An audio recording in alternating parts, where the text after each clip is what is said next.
Bonjour, bonsoir. Bienvenue sur la chaîne de l'immigration et de l'entrepreneuriat. Les nouvelles ne sont pas bonnes. Et je viens vers vous aujourd'hui avec une analyse, je dirais, objective concernant l'immigration canadienne. J'ai comme l'impression que le gouvernement canadien a perdu le contrôle de son immigration. Avant de revenir au discours de Mac Miller du 21 mars 2024, on va regarder ensemble l'évolution de l'immigration depuis 2019. En 2019, le Canada a accueilli 5 774 342 immigrants. Et ça, c'était dans la catégorie des visiteurs étudiants et travailleurs temporaires. En 2020, le Canada a accueilli 906 116 immigrants et vous pouvez le remarquer, durant la pandémie, il était impossible que le gouvernement canadien accueille plus d'immigrants à cause du coronavirus. Et en 2021, le Canada a essayé de refaire son retard en accueillant 1 467 333 immigrants. C'était du jamais vu. Et lorsqu'on regarde la rentabilité de cette immigration en 2019, lorsqu'on se base uniquement sur les visiteurs et étudiants, le Canada a eu 39,7 milliards de dollars dans la catégorie de visiteurs et étudiants.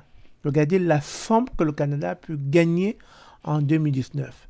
Toujours dans la catégorie des visiteurs et étudiants, le Canada a eu 44,6 milliards en 2020 et 46,9 milliards en 2021.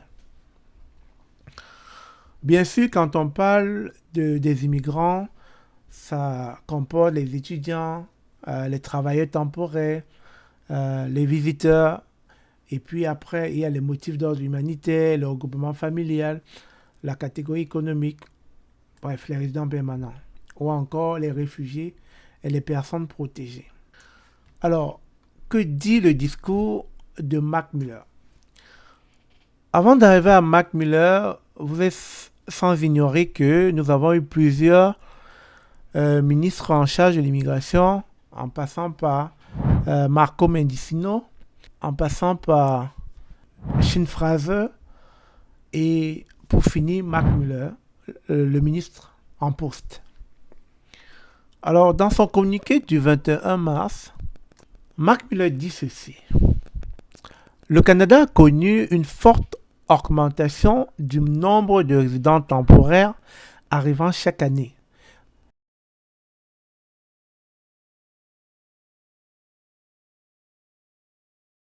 Accro aux travailleurs temporaires. Je ne sais pas si vous analysez cette phrase, mais le ministre de l'Immigration, Mac Miller, dit que le pays était devenu accro aux travailleurs temporaires. C'est à croire que, en déléguant la possibilité aux entreprises d'aller chercher à l'international, c'est comme si ils ont perdu le contrôle. Puisque lui-même le dit, le pays était devenu accro aux travailleurs temporaires. Je tiens à vous rappeler que les meilleurs programmes d'immigration à date, c'est l'entrée express. Et quand on parle de l'entrée express, il y a tout un ensemble de critères d'admissibilité.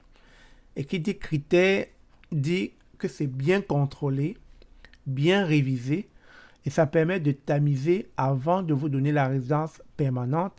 Pour ceux qui sont arrivés en tant que résidents permanents, ils peuvent témoigner dans cette vidéo. Et donc, on peut voir que dans ce contrôle de l'entrée express, il y a le critère de l'âge, des diplômes, de l'expérience professionnelle et de la langue, du contexte linguistique. Si vous avez des points en français ou en anglais, etc. Par contre, lorsqu'on parle des résidents temporaires, beaucoup plus les travailleurs étrangers, ça c'est laissé aux soins des entreprises qui vont recruter à l'international. Bien sûr, recrutent à l'international avec l'aval de Emploi Social Développement Canada, ESDC, qui permet de délivrer les EIMT, études d'impact sur le marché du travail. Et donc, selon Mac Miller, cette partie qui était aux soins et à la charge des entreprises les a donné l'impression qu'ils avaient perdu le contrôle. Tout simplement, dans sa phrase, il est clair, le pays était devenu accro aux travailleurs temporaires. Donc, c'est-à-dire que les entreprises ne regardaient même plus le territoire national pour voir s'il n'y avait pas un Canadien ou un résident permanent qui pourrait occuper le poste, mais était dans la soif, assoiffé d'aller regarder du côté de l'international. Alors, pour continuer, il dit des changements sont nécessaires pour rendre le système plus efficace et plus durable. Il devrait y avoir une conversation honnête sur ce que l'augmentation de la migration internationale signifie pour le Canada, alors que nous planifions l'avenir, a-t-il ajouté. Il devrait y avoir une conversation honnête sur ce que l'augmentation de la migration internationale signifie pour le Canada. Donc, depuis tout ce temps, tout ce que vous nous dites n'est pas honnête. Depuis tout ce temps, on a pu voir 2019, 2020, 2021 dans vos discours.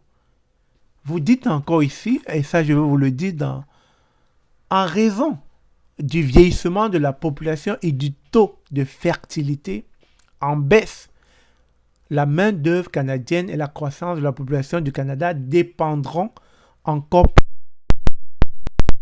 En fait, l'immigration représente 100% de la croissance de la main-d'œuvre du Canada. Et selon Statistique Canada, les immigrants pourraient représenter 29,1 à 34% de la population totale d'ici 2041 par rapport à 20,7% en 2011.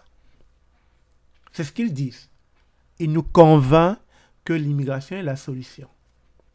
D'un autre côté, ils se rendent compte qu'ils ont perdu le contrôle de cette immigration, d'où les réformes. Vous vous rappelez encore, il n'y a pas quelques mois, il y a eu des réformes au niveau des permis de travail concernant les étudiants qui souhaitaient venir au Canada pour étudier. Une fois de plus, ils ont perdu le contrôle parce que beaucoup d'étudiants rentraient et ne finissaient pas leur cursus académique. Parfois, certains demandaient l'asile et d'autres trouvaient des voies et moyens pour changer leur permis d'études en permis de travail. Donc, du coup, il y a eu une réforme par rapport à cela. Et comme si ça ne suffisait pas, une autre réforme est sortie le 21 mars où Mac Miller dit « Je fixerai les objectifs pour réduire le nombre de nouveaux résidents temporaires dans le pays. » Les étudiants sont affectés. Maintenant, au tour des travailleurs temporaires d'être affectés. Mac Miller a déclaré que c'était la première fois que le Canada faisait cela. Le gouvernement fédéral prévoit réduire le nombre de résidents temporaires de 6,2% actuellement à 5% au cours des 3 prochaines années.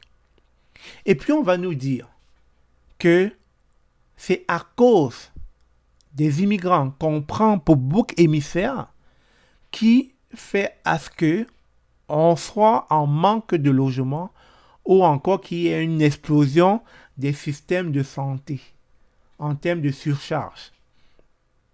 Je l'ai dit, je le redis encore, le gouvernement doit faire ses devoirs. Si le gouvernement, à un moment donné, admet plus qu'il n'en faut le nombre d'immigrants, c'est clair que les conséquences seront néfastes pour ceux qui vivent ici. Je ne parle pas seulement des Canadiens, des autochtones, je parle aussi même des immigrants qui sont là depuis longtemps. Les conséquences vont toucher tout le monde. Donc, c'est au gouvernement fédéral qui est en charge de l'immigration de revoir ses calculs. Et aujourd'hui, ils l'ont compris. Ils l'ont compris, c'est la raison pour laquelle il y a des réductions un peu partout, dans toutes les chaînes de l'immigration. Étudiants en ABC, travailleurs temporaires, demain ça sera quoi? Les réfugiés, les visiteurs. L'engrenage est déjà en route. Par ailleurs, à compter du 1er mai 2024, les EIMT, études d'impact sur le marché du travail, seront valides pour seulement 6 mois et les entreprises pourront recruter 20% de travailleurs étrangers et non plus 30% comme ils le faisaient avant. Sauf si c'est dans les secteurs de la construction et de la santé. Et en passant, le ministre de l'Emploi réitère, il souhaiterait qu'on augmente le coût des EIMT pour que ça puisse tamiser et décourager certains employeurs à aller recruter à l'international. Parce qu'actuellement, à date, l'EIMT, ça coûte $1000 pour un employeur. Et le ministre de l'Emploi aimerait revoir ce prix à la hausse pour que ça puisse décourager certains employeurs à aller chercher à l'international. Comme ça va conforter le discours du ministre Mac Miller afin que cette réduction continue à pérenniser. Ceci montre, et ça c'est évident, non seulement qu'ils ont perdu le contrôle, mais qu'ils cherchent à se rattraper sur la façon dont le taux d'entrée au Canada semble déraper ces 2 dernières années, si je peux dire ainsi. Le Canada a connu une forte augmentation du nombre de résidents temporaires chaque année et le ministre a déclaré dans le passé que le pays était devenu accro aux travailleurs temporaires. Les premiers objectifs seront fixés en septembre. Le Canada a annoncé en janvier un plafond, je vous le disais tantôt, de 2 ans sur les visas d'étudiants internationaux afin d'alléger la pression sur le logement, les soins de santé et d'autres services à une époque d'immigration record. Le Canada a accueilli environ 1 million d'immigrants l'année dernière, en 2023. Et pour atteindre un chiffre record de 40 millions d'habitants au Canada. Vous savez, la population canadienne était jusqu'alors, il y a 3 à 5 ans, dans les 32 millions, 34 millions. Mais grâce à l'immigration accélérée, on a franchi, on a touché la barre de 40 millions d'habitants. Et ça ne va pas s'arrêter là. Si l'augmentation continue, je pense qu'à un moment donné, ils vont être débordés. Et c'est la raison pour laquelle, sans plus réfléchir, ils l'ont compris, ils sont en train de revoir le taux à la baisse. Et j'espère que ça va s'arrêter là parce qu'on a déjà touché les étudiants. Maintenant, c'est au tour des travailleurs temporaires. Demain, que sais-je? On ne sait pas qui va être touché. Alors, selon vous, face à ce communiqué du ministre de l'Immigration, Mac Miller, qu'est-ce que vous en pensez? Est-ce que cela met en péril votre projet d'immigration? Est-ce que les taux se resserrent de plus en plus? Est-ce que le Canada, qui était d'antan l'Eldorado, commence à ne plus être le pays de choix de nombreuses personnes qui, jusqu'à présent, affectionnaient le Canada comme étant leur pays de rêve? Est-ce que face à toutes ces réformes, ça semble décourager votre projet? Dites-le moi dans les commentaires, qu'est-ce que vous en pensez? Et si vous continuez à y croire ou à regarder d'autres options. Comme toujours, ça me fait plaisir de vous partager des informations pertinentes sur cette chaîne, autant bonnes que mauvaises, mais le but, c'est de vous informer. Sur ce, on se dit à très bientôt. N'oubliez pas de vous abonner, de liker, de partager la vidéo afin que ça puisse aider d'autres personnes. On se dit à très bientôt. Une fois de plus, je vous aime.